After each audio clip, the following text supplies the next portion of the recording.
As I mentioned, it's time for us to look at the biggest stories coming out of our Sunday newspapers. This is Fresh from the Press. To help us unpack these is Newzroom Afrika's assignment editor, Oleboeng Kgosilentswe. Oleboeng, thank you for joining me on Weekend Dawn. Good morning to you. Good morning. Thank you for having me, Jacob. What's going on the Newzroom Afrika diary for today, and possibly giving us an idea on what we can expect on the news agenda for the rest of the week? We are in the Limpopo province. Itekani Magwedze is on the ground there for us in Giyani. We had gone there before the lockdown started to this particular community that struggles with running water. In fact, they have no water to an extent that they drink from streams with animals. Oh, wow. And when the COVID-19 arrived and the country, the status was declared a national state of disaster and alert level 1 of lockdown kicked in, the Department of Water Affairs and Sanitation then took water tankers there for the people to be able to sustain themselves. But now, as the regulations are getting more and more relaxed, the tankers have dried up and the community is back to drinking from streams of animals. Also, what's more important in this story is that Elim Hospital in the same community has no running water as well. I mean, COVID-19 is still very much with us, and other than COVID-19, patients still go into the facility for many various illnesses. So you can imagine just how difficult it is to function in that community. And now if people get sick from drinking non-potable water and go to a hospital that also has no water, you can just imagine the dire situation that that community finds itself in. So that's the story that we are looking at today. But we're also looking at the South African Police Service today, honoring those officials, women and men in blue, who have lost their lives on the line of duty. But Jacob, we're going to use this opportunity to probe the role of police in how they interact with communities, particularly using the most recent example that we've seen of the alleged shooting by police of Nathaniel Julius and one other child, Leo Williams, in Cape Town, who was also allegedly killed at the hands of police.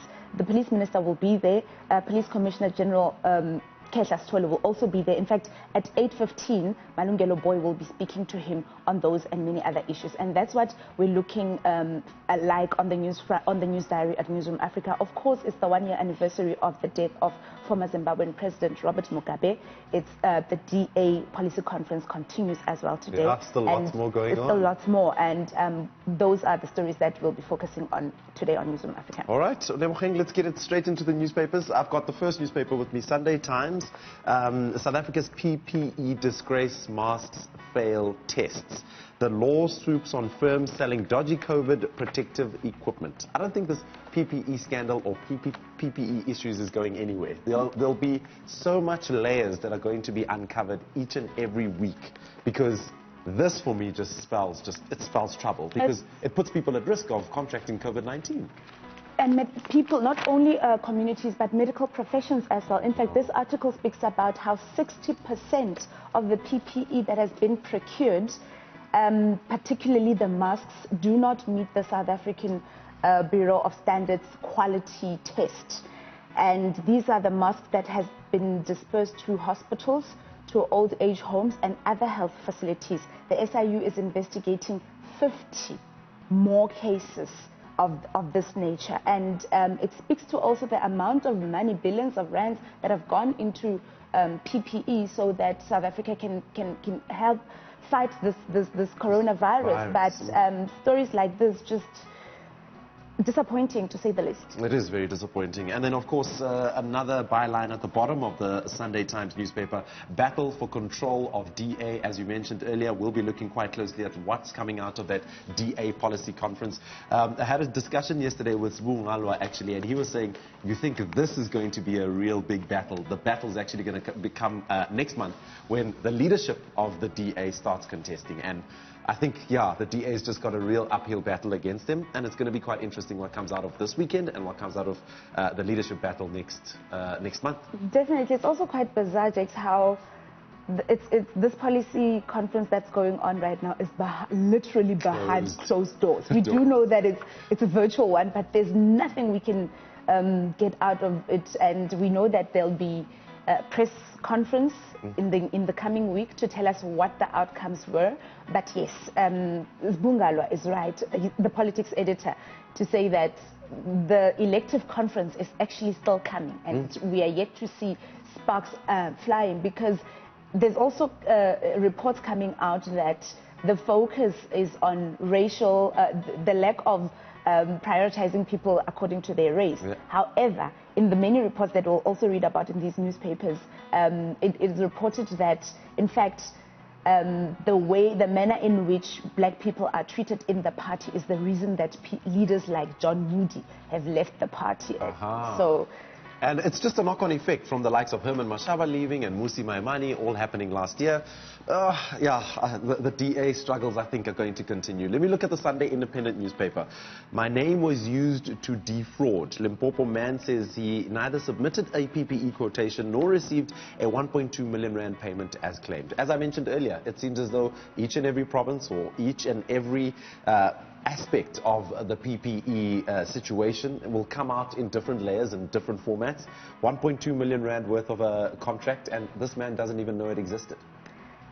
Yeah, so it speaks again to the corruption that is continuously being reported about and that is being investigated. It also speaks to the Auditor General's report that came out this week about the multi-billions of rands that have been misused that were supposed to be for COVID-19 relief. So it'll keep going on. Perhaps we will see a COVID-19 Commission of Inquiry?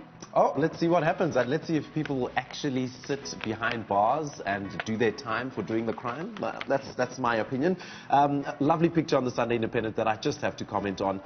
Following the killing of 16-year-old Nathaniel Julius, who had Down syndrome in Eldorado Park, and the end of 10 days of drama that would see 3 police officers arrested for Lockie's death, as he was fondly known. He was laid to rest at the Klip Rivers Soch Cemetery near Soweto yesterday. A beautiful image of a diverse number of people walking along a path with a picture of Lockie.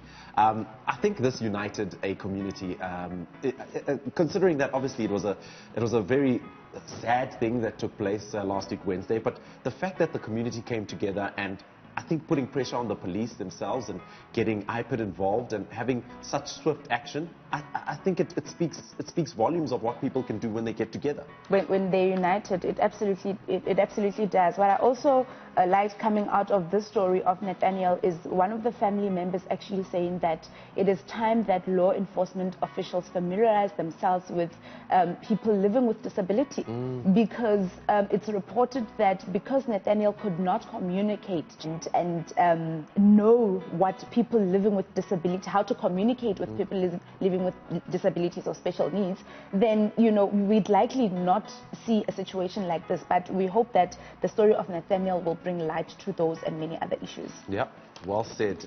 Moving on to the City Press newspaper, a picture we can't ignore. Mamelodi Sundowns celebrate the 2019-2020 ABSA Premiership. Sundowns snatches PSL victory. Snatch is the best word to say it. I'm a Kgosi supporter, a Kaizer Chiefs.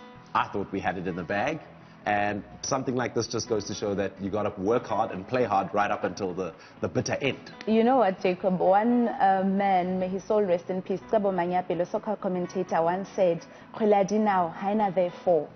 It does not matter how you start. Yeah. It's how you end that matters. And Benjamin Leshore kept on saying on the AM report throughout the week that it will end in tears. For some of you, definitely ended in tears. So please don't rest. When you've got it, you don't have it in the bag until you have it in the bag. But congratulations to Mamelodi Sundowns, 3 times in a row getting the PSL championship. That's quite telling. And the coach, Piso Mthimane, saying that, you know, people did not believe in him, people did not believe in his team. Very proud of himself. Look at him basking as a winner. He did quite well. I got to give him the credit. And on a more serious note, of course, apart from the sports and Sundowns, inside the DA's purge, divisions are deepening, with some members facing disciplinary hearings and others considering bailing out of the party to join Herman Mashaba's Action SA. Do you really think a lot of the people that are coming out of the DA right now would follow Herman Mashaba? It's possible, because it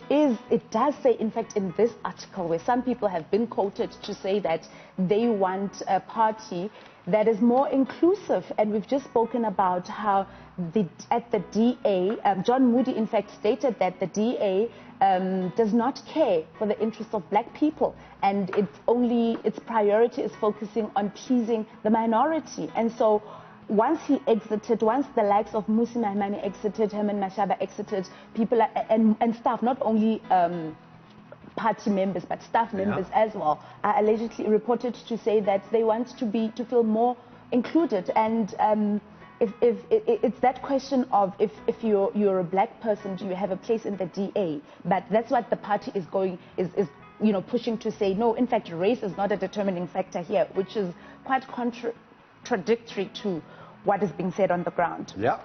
Let's wrap things up quickly with the Sunday World newspaper. DA flushes out darkies. Basically what we've been talking about on each and every newspaper. Phumzile van Dam and Mphaleni Julian hit list. Race politics dominates start of the party's policy conference. And then on the other side, Coffee rejects Mbali's romantic acting scenes. Ria Ledwaba's 50 million rand headache. And on page 3, firearm pointed at Latoya. As you know how it goes with the Sunday World newspaper, they look into other things apart from the big stories. And of course, that'll provide for a lot of reading, specifically with the firearm pointed at Latoya days after we were celebrating Women's Month, and now it's a talker of GBV now, and it seems like it's a family feud or a family issue that's going on there. Not really nice to read, not really nice to hear stories like that still going around. It isn't, Jacob. I mean, Latoya has been in the news lately, particularly regarding her relationship, and I understand in the story that her partner is also embroiled in this battle, but it does look like a family feud. And it's very disappointing and sad that just as we've been speaking about GBV and just out of Women's Month, you still encounter stories such as these. Yeah, Oleboeng Kgosilentswe, we'll leave it right there. Thank you so much for joining us. It's always a pleasure chatting to you. Thank you. That's it. That wraps up your Sunday newspapers this morning with Newzroom Africa's assignments editor Oleboeng Kgosilentswe.